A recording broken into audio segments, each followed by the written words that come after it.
right, amazing ladies, and we do have a male in our presence, Mr. Wes, who's our photographer. So we want to thank Wes for coming out. We are going to go ahead and start our program. But with all of the beautiful women that are in our community and across the miles that we serve, we thank you for coming out and for this very special event.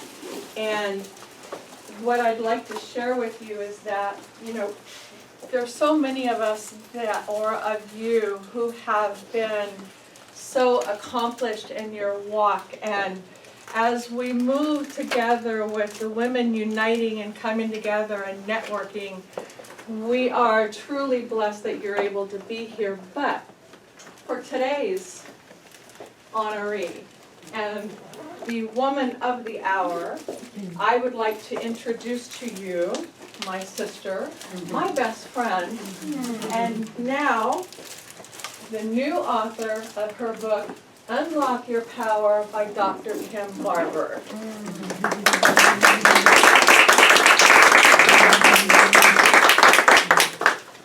It's such a pleasure to introduce to you Dr. Barber. Amongst her many accomplishments, as most of you know, she is a current councilwoman from Monterey, and in addition to her many other accomplishments throughout the years, she is now an accomplished author. So thank you for joining us for this new step in Dr. Barber's season. The importance of Dr. Barber's book, she describes the origin of her book, Unlock Your Power, by phrasing this comment: the hurt of the past can drive us to a future if we allow it to teach us. And her book explains and demonstrates how she has strived through her past to be victorious and to be successful today on May 18th, 2024. Through those struggles and the tears and the joys, but there's a new day each day. Dr. Barber shares how each day presents itself as a new day, a new journey, and a new start, and a new beginning. And she presents the tools of that success. But what I'd like to share with you is that when you read her book, and if you know Dr. Barber personally, it will feel like she's sitting right across from you, having that one-on-one dialogue, heart to heart, soul to soul.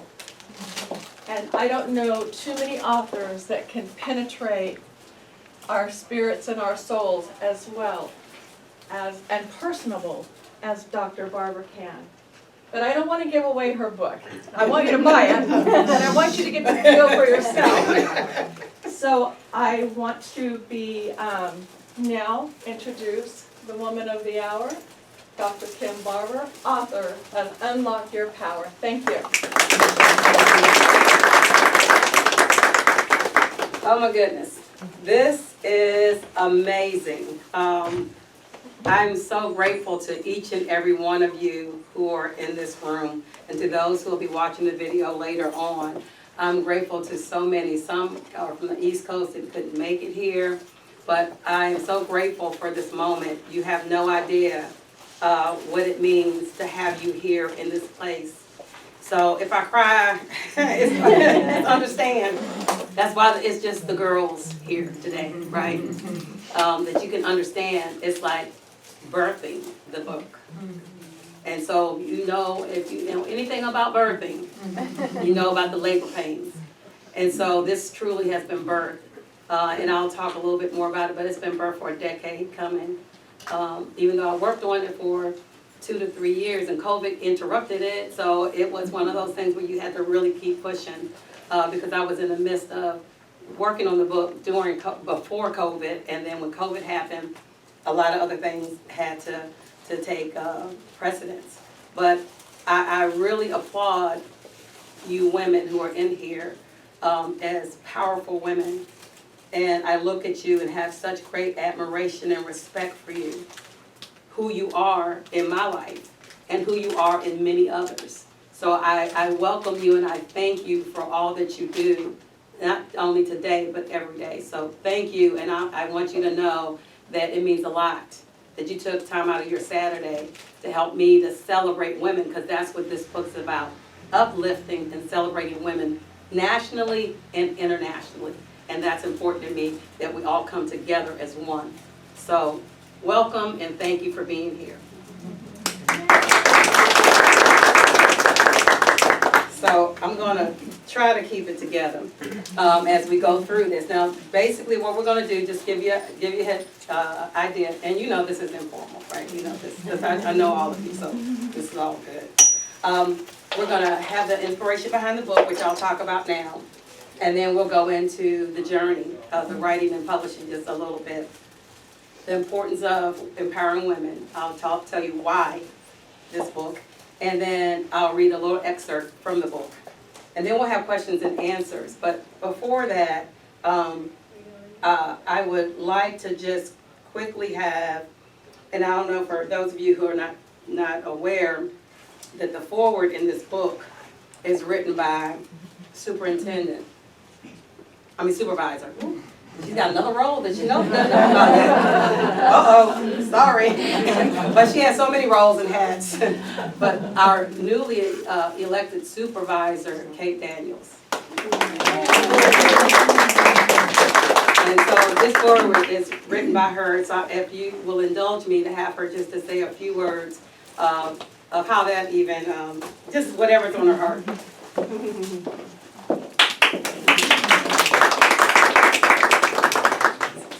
I'll just say super quick, I was at an event yesterday actually that has the perfect context for this, because if anyone was at the Women's Fund luncheon yesterday, there were a couple statistics that were thrown out that were pretty mind-boggling.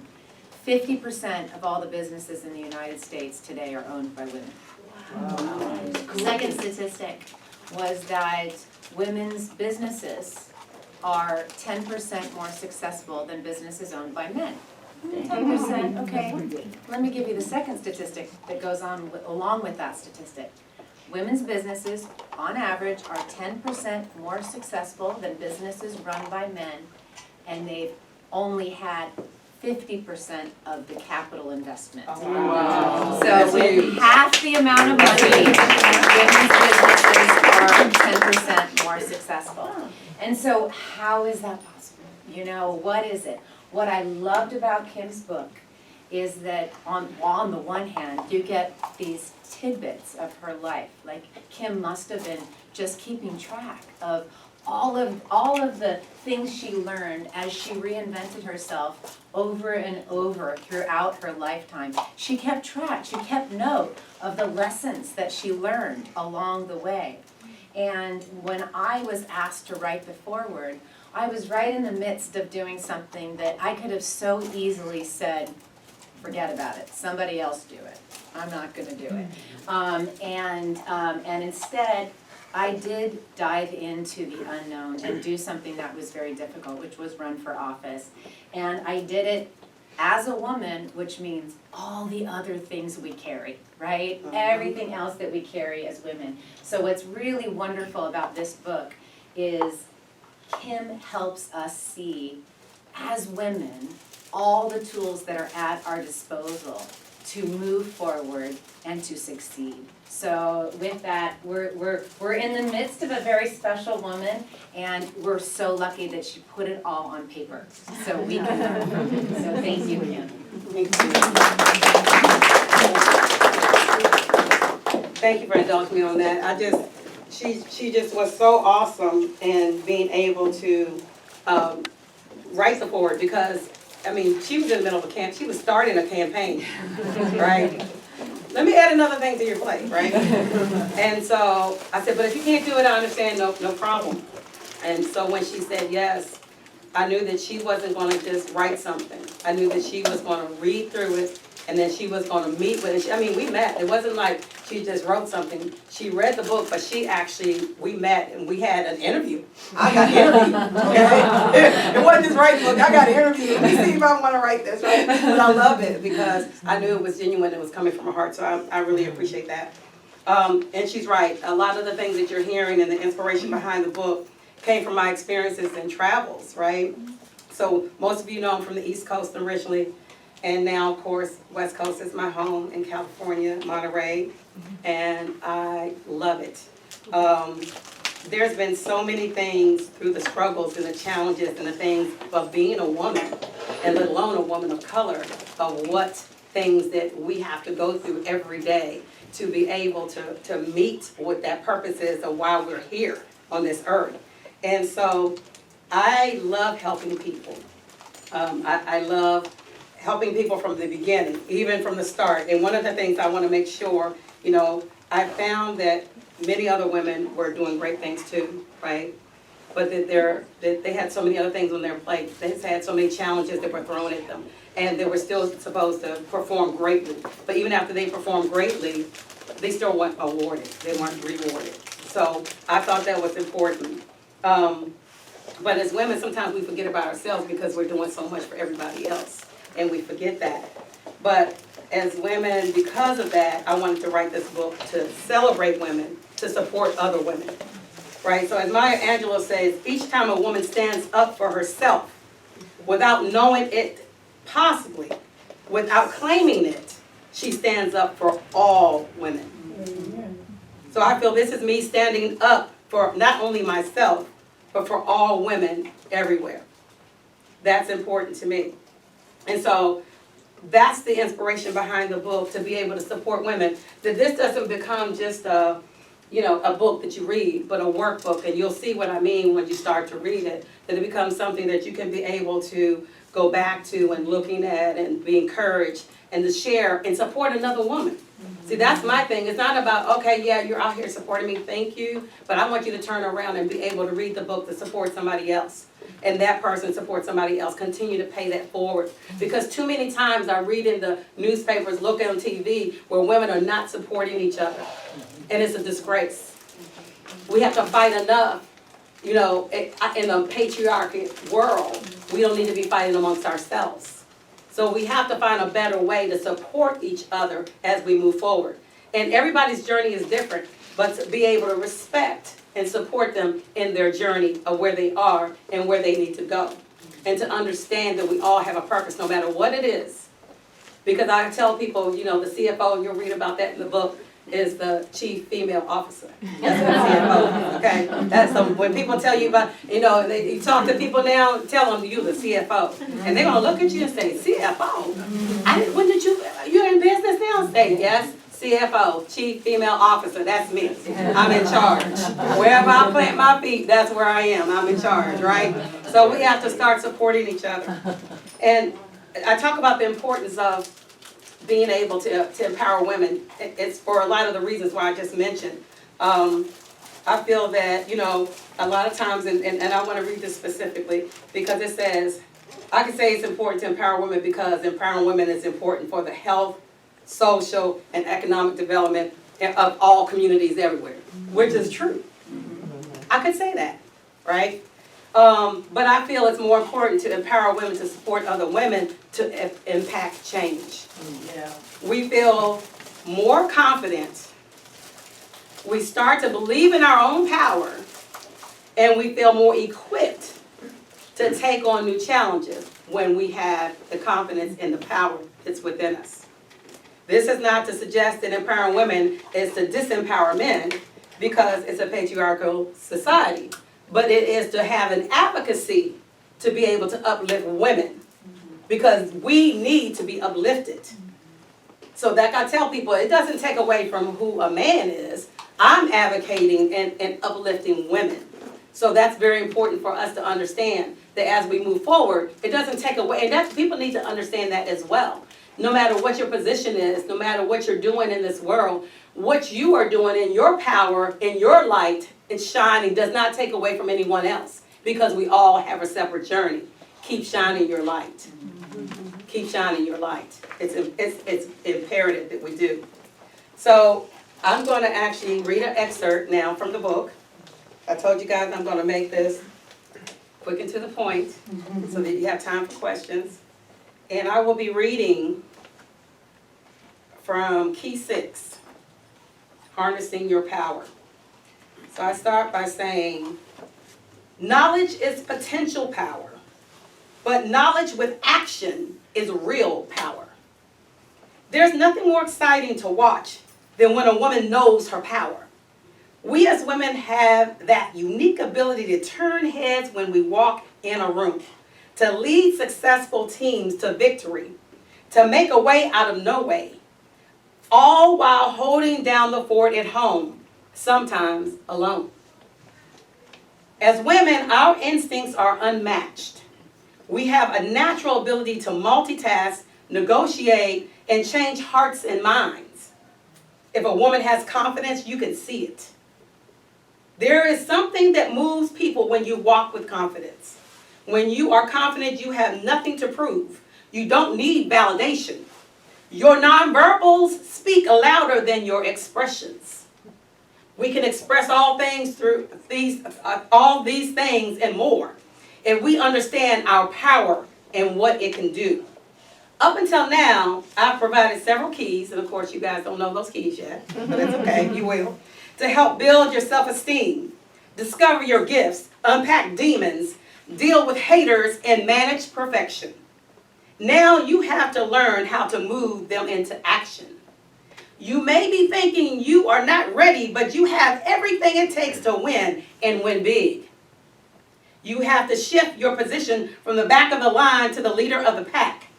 The back of the line in this case means putting yourself last and everybody else first. It means holding on to those doubts and fears and letting that keep you in the shadows. It is allowing and supporting everyone else's dreams, hopes, and desires while yours slip into the wind. In other words, you give away your power instead of using it for yourself. Really, let that sink in to the depths of your soul for a minute. Power, for some, are egotistical, controlling, or narcissism. These are a few negative connotations that can be associated with power. But what I desire for you to see is that power gives energy to an otherwise dull meeting. It is a life-giving source to an unproductive team. It is the spark to new and innovative ideas. Power is also the energy that will pull you out of a black hole of depression or disappointment when all seems dim. Power becomes the generator, lighting the way so you can lead others to their power. Right. That's just a little tidbit. You gotta get the book to get the rest. No, but yeah, it's amazing. It has been an amazing journey in writing this. It started a long time ago, and my sisters in the room can attest to the pain, the labor pain that it took to write this book. Many times, and they can tell you, I wanted to stop.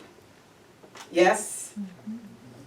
They can tell you, I was like, I can't do it. I just can't do this because it's just been too many, and like every time I would make a step forward, just everything would just be coming at you. And I just was like, no, I'm just not going to do it. And then when I was in the middle of finishing it up and COVID happened, I was like, really? I was like, okay, my goodness, and I'm a private person. Any of you know I'm a very private person, so writing this book was definitely not something I just wanted to do. I knew I wanted to be able to help and support women. So for me, it was very challenging to be able to start pouring out, to be able to help someone else. And that's what I had to keep being reminded. They kept reminding me, this is not for you. This is not about you. This is about another woman. This is about some other women. Because no matter what your title is, you are still going through things as women. And I know you all can attest to it, whether you're at home and you're taking care of the household, or whether you are the CFO, and I mean the CEO, the CFO, or whether you are a political figure. There are still things that we go through as women that are challenging. And so we have to continue to keep moving forward in this. So I knew with this journey, I just couldn't say, give up. I couldn't say I would quit. And my sisters kept pushing me. I have an aunt, an elderly aunt who lives in Virginia, in Richmond, Virginia. And I would talk to her and would say, you know what? I don't know, Auntie, because after my mom passed, she became my second mom. And I kept saying, you know what? I don't know whether I can do this. And she was like, oh yeah, you've always been a go-getter. You can do this. She would be speaking that life. She would be encouraging, supporting. And so that's why I'm saying it doesn't matter the age. You're always encouraging, supporting, and uplifting us as women, no matter what. And then you'll see that in the book. It talks about the 18-year-old. I've got my little young 18-year-old. Well, you're not 18. How old are you? 19. 19. I was close. 19-year-old. You know, and I love it because it starts from her age and even before then and going all the way up. Because as women, we need to be there and supporting each other. So the journey in writing and publishing this book has been very challenging, but I knew it had to happen. And I'm so grateful to so many of you in the room that allowed me to be able to pull from you. I have so many people to thank, but I'm going to do that after I give you a chance to ask some questions. But I wanted to be able to kind of let you know that a lot of this journey is not just me standing up here today. You're just seeing the final product, but this was many people and encouraging. This was many people and inspiring. This was many people and believing in me and editing and publishing and everything. This was many people even coming today and being in this beautiful edifice, which I'll get to that during my thank yous. There's many people that came together making sure that I would be there. There was many people who went on walks with me to encourage me. There was many people who have been praying for me. There's many people who are behind all of this final product. And so I want you to know that I have much love and gratitude for all of them today. So at this time, I will take questions and answers. Questions, and I hope to give you an answer. Anybody? Yes, Ms. I would like to say your book can relate to, I think, anybody in this room. We probably traveled that road somewhere down the line. Yes, ma'am. But I put a lot of faith in God that once you travel that line, then you reach your goal in life, what you want to do. I thank God for that. Yes, ma'am. Yes, ma'am. I'm very grateful. Very grateful. Yes. So highlight, and what was the highlight of the book? And aside from COVID, like darkest moment, and is there a correlation between those two? Oh, wow. Good question. Leave it to you, Lisa. So the highlight, I would say the highlight of the book was when I literally finished writing it. Like, it was like, wow, I poured all, that was like it was one of the big pushes, right? It was like, wow, I actually got that out it's on paper. And to read it, it just becomes, really surreal. To read it and it's like, gosh, is that that's me? That's my life? Oh my gosh. And a lot of things you tend to forget, and then all of a sudden you start seeing it on the paper. So that was like one of the biggest highlights is when I finished the book and writing it itself. One of the darkest times besides the COVID piece, I would say during going through the grueling path of getting it published was the darkest time when I had that going on and I was trying to run for office. And it was like, oh my gosh, like you're trying to keep it all together. And I felt like, well, let me just forget it because publishing world is brand new to me. So that was hard for me to be able to go through the weeds and figure out different things and have people take advantage of you. And that's what I had to learn. And so because I had some colleagues who actually were in the publishing business, I was able to call and ask them some questions. And so I would think that would be the darker time because of just trying to balance it all and not knowing whether I could, right? Like being at that point where you're like, can I do this? And that was darkest time because it was kind of like getting ready to birth the baby, having the baby ready, and you not being able to birth it, right? Like you've done all this work, and now all of a sudden you can't even push it out to birth the baby. So that was a dark time for me because I was like, you know, I've done all this work and now this is the time to push and where's the strength? Where is it? And so that was one of the darkest times, so that's the correlation.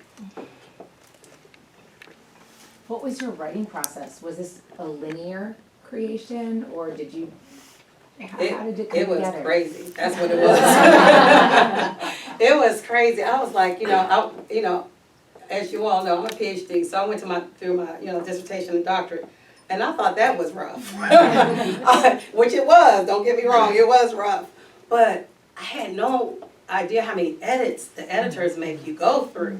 So it was all over the place because I would get through with the book and think, okay, we're through with the book. And it was like, okay, now let's go into the chapters. I'm like, I thought we were done. And so I would have to go into the chapters, and each chapter would be like a month at a time of dissecting and getting more. And they kept asking for more.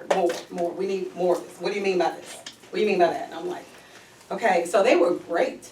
They were great editors, but because I was new to that, it ended up being all over the place. So it wasn't really linear at all. It was definitely very sporadic. And then because of having really good editors, they were able to take that and pull it together into something that was organized. Just on that topic, do you feel like from where you started, your idea where you started versus where you ended up after all the edits, that it's a different book? Or Good question. Okay, Raphael. No, I feel like the actual concept and the intention of the book is exactly the same. I felt like that all they did was fine tune it. They were able to help me to fine tune it because everything came from me. They would help me to fine tune it. And so, and I'll speak about the thank yous to the author and the authors from the East Coast and publishers from the West Coast. So it's one of those things. And so it was really good to have somebody, and it ended up having many edits with the main editor. And I ended up having 2 other editors look at it after the main editor had all their other edits. So it has been edited, where people would go through with a fine tooth comb. Okay, it needs a period here. What happened to that comma? No, take that out. And I love that because I love having detailed people around me. And I'm very goal oriented. So, Kim, I'm just wondering about your journey, like from the very beginning. And I know for me, I'm going to speak just for myself, but others may identify that oftentimes we can have a lot of self-doubt about ourselves. And so I'm wondering, at what point, what was the trigger where you're like, you know what, I'm going to write a book? What got you to do that? Okay, so that, I don't know. I think I kept feeling it for a while, for a long time, right? Like, at least that's why I say it was a decade coming, because I feel like a lot of the different things, a lot of the pieces that you're reading came from this one specific decade, even though I talk about everything, but this one specific decade I felt like was like the turning point of where it was like, you need to write a book about this. And I would have people say things to me like, you need to write a book, you need to write, and I would never pay attention. I was like, no, right?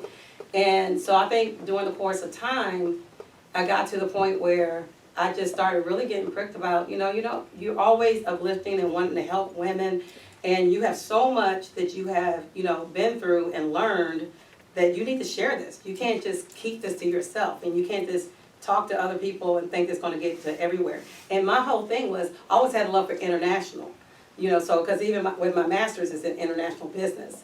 And I've been to like Asia several times, different parts of Asia several times, and I would meet people from all over the world. I would talk to women in business. I've always been an entrepreneur spirit. So I've talked to women in business from Ecuador and Africa, over in Nigeria, and I would speak to women like all over, and I would be a part of this international conference that I do with women business owners, and I would talk to them, and I would hear their stories about the trouble they would have, and in each country being different of what women were allowed to do and weren't allowed to do. And I would be like, what do you mean you can't have business? What does that mean? What do you mean? You know, because we're in America, and I'm thinking, you know, we can have a business, but it doesn't make it as easy for us either.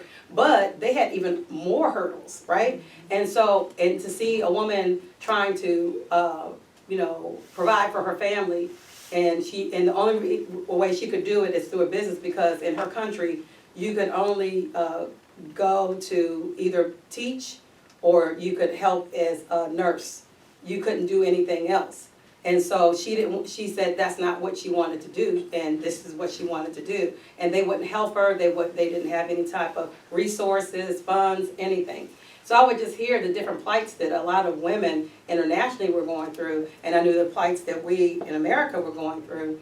And I just felt led, like, okay, you know, it's time. You talk to women from all over the world, and, you know, here in our country, and it's time to be able to uplift women. And it's time for not only to uplift women, but to be able to challenge other women to support and uplift other women around them.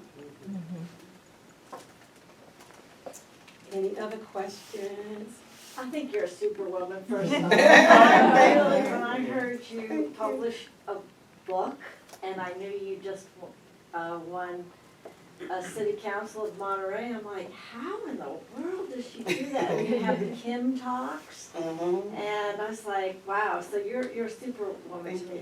But I do have a question, and I know nothing about book writing, publishing, or anything, but I was under the impression that if you write a book, it's very hard to get somebody interested in your book to publish it.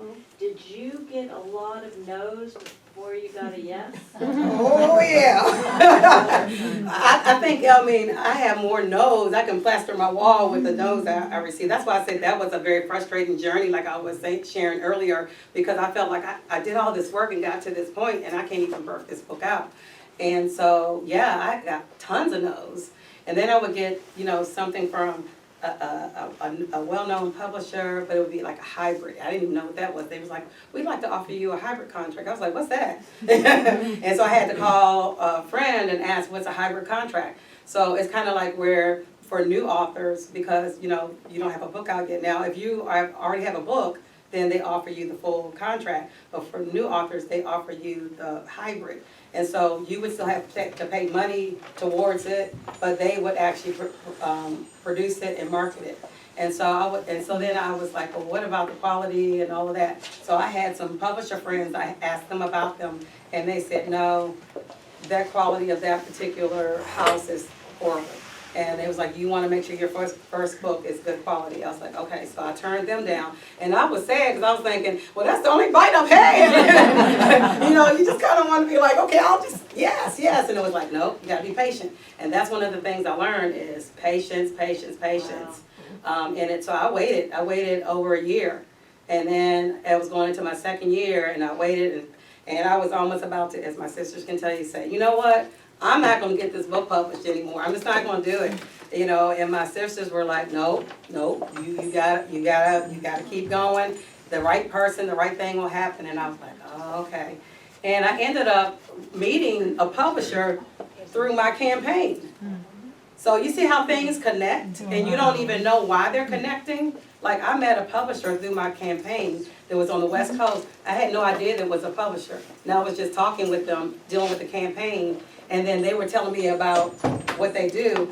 And I was like, oh, wow. And I was like, well, you know I wrote a book, right? And so I was able to have one thing to lead to another. And then this particular publisher, which I will be talking about here in a minute with my thank yous, is all about trying to see a lot more black authors in the market. So she was like, you know what? I want to be able to do your book so that you can be able to help all the women. Because she's like, I know. And I was very upfront with her. I told her, I was like, you know, my book is all about international. I want to help every woman everywhere. And you'll see it even in the book. It talks about where I dedicate my book to my mom and dad, who I talk about that. But it shows you that it's dedicated to my worldwide international sisterhood of phenomenal women. So I made that very clear to my publishers and anybody else. I want to make sure that this is widespread for international women and women who are national of all colors, backgrounds, cultures, religions, everything. I said I want all women to be able to be uplifted with this. And so I made sure that that was okay, because if they weren't gonna do that, then I was gonna go to another publisher, because that's something I wasn't gonna move on. And they were like, no, we support that, and we moved forward. So a lot of no's till, before I got to the yes. All right, one more question. Yeah, yeah, How has the book changed you? wow, I don't know yet. You know what I mean? Yeah, I don't know yet. I think this is kind of just beginning, so I have to kind of see. I think the process and the journey has changed me to be more reflective, be more forgiving, and to just show a lot more love. Thank you so much.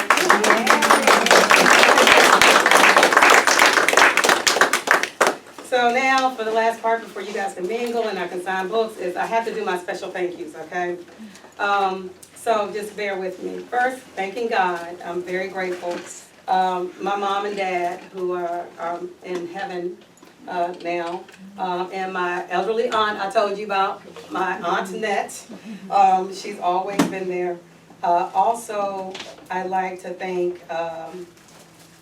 my editor, J.C. Gardner, who's on the East Coast. My publisher, Black Muse Publishing, Glodine Champion. Many of you in the room know her. And my person who wrote the foreword, Supervisor Kate Daniels.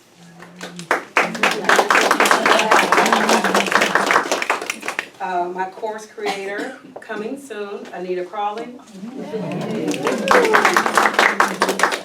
They keep me together. They keep me together. They're like, you gotta do this, you gotta do that. I'm like, yes, ma'am. My caterer and friend who had to run back to her business, Christine Riddick, which everybody knows, the owner of Oscar's Playground and Escape Room in Monterey, California on Kennedy Road.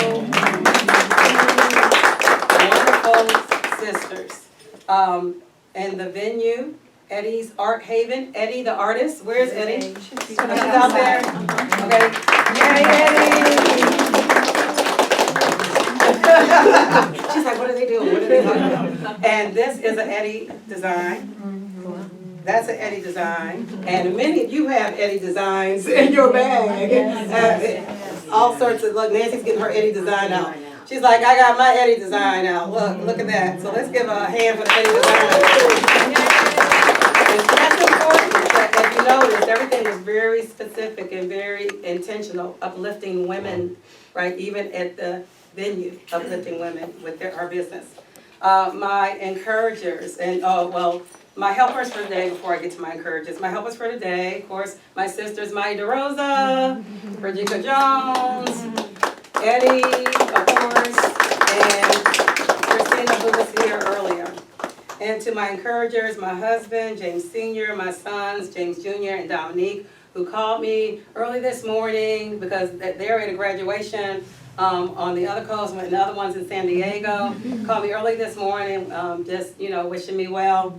And to my spiritual daughter, Kiera Hosteller, to my sister, Frederica Jones, and Maya DeRosa, Anna Maria Ross, and Pat Washington. To my brothers, Edwin Brown Jr., Joe Brown, and also to my reviewers, Sarah Sanchez, give her a hand. Wendy Rickman, who couldn't be here today, Frederica Jones, Maya DeRosa, my sisters, of course, they're right in the midst of it, Anna Maria Ross, and Pat Washington. And special thanks to my goddaughter, who could not be here today, but she is the talented person who did all the graphics, Sarah Simple. And her sister is back there, Jennifer. That's the other goddaughter. But Sarah Simple did all the graphics that you see at the signs and on your cards. She is amazing. And to all of you who are gems, to be celebrated every day. That's why on your card you see the gems, right?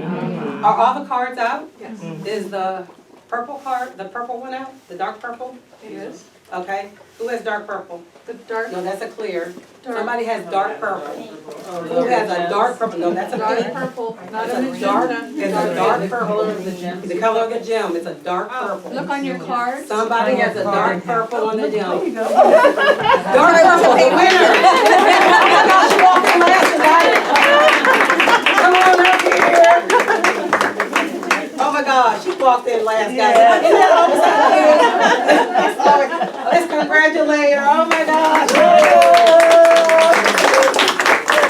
And you get to be able to choose, and she'll tell you from Eddie's art designs from a certain area. So she gets that choice. Always uplifting women. So that's our prize, is to be able to, she'll get to choose, she'll go back there and shop. That's something that is, just from us, from Dr. Kim, that we want to be able to bless somebody. So anyway, thank you so much for being a part of this great day. I want you to make sure that you, eat, take something with you, and I'm gonna start book signing, so anybody who hasn't already had their book signed, please feel free to come right on up. But for those, I really want to be able to get to say something to you before you leave, so please, if you have to leave, pop in and see me real quick, because I really want to just thank you personally for being here today. Thank you again. Thank you, Dr. Barber. So, we have plenty of books. They are $20. You can pay by cash, or we have a Venmo that is available. Dr. Barber will be signing books, so if you'd like to come on up, and we will get started on autographing the books. And to each one of you, you have poured into Dr. Barber, and what you have poured into her, she is now pouring out to others. Keep up the good work, empower each other, love each other, and let's get this party going.